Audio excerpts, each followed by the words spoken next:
Good morning, folks. Today we are going to see a very unique test because over the past few episodes we were talking about the 360 mod of this, but we totally forgot that the Insta 360 Dual Edition comes with a 4K module also. That is kind of replacement of the GoPro. Now, why it was very important for me to select this mod or this dual lens edition was that I wanted a 360 camera and I wanted a GoPro because I fly drones and everything, and I occasionally do fly drones for short films. Two of my films are going to launch this year and I'm going to post you very soon. They are going to be aired on Netflix very soon, and I have used GoPros. I've actually used Dji Osmo action on that, but I'm like, man, I've got too many cameras. I'm a freelancer.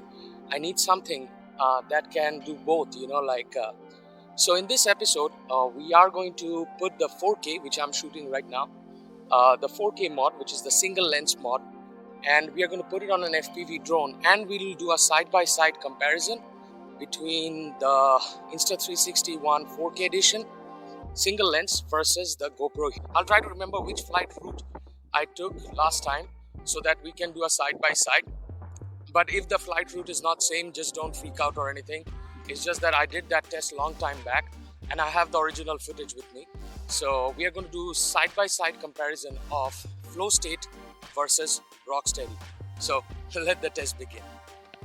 So the setup is like this. I'm using a Taranis X-Lite with the R9 module, and I'm having a very old school kind of antenna. This is a Bifrost setup, so I have a Bifrost setup and I've got a regular analog setup on this one.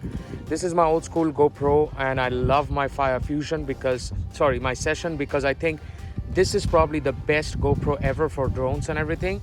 And this is the setup, guys. So it is sitting on a 5-inch drone, and we are going to check whether this module is going to be good enough for our purposes or not. So the Insta360 1R is mounted through a DJI bracket, because the Osmo Action bracket, I think, is one of the lightest bracket that you can buy. There are no 3D prints available for this right now, and I do not have a 3D printer to print it out. I've got a very long range kind of a setup out here. This gives me round about a mile and a half range, but we are not going to fly that far today.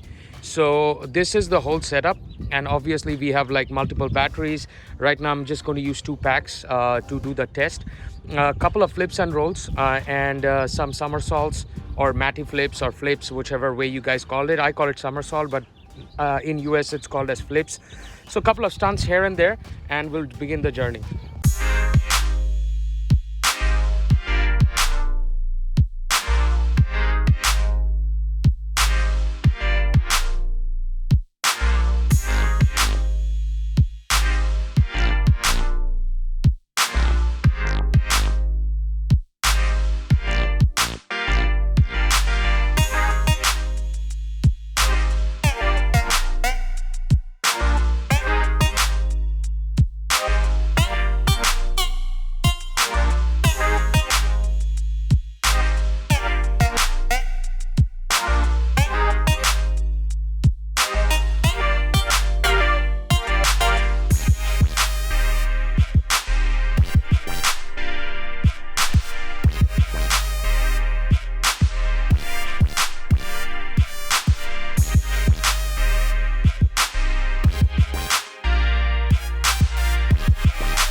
I saw the footage.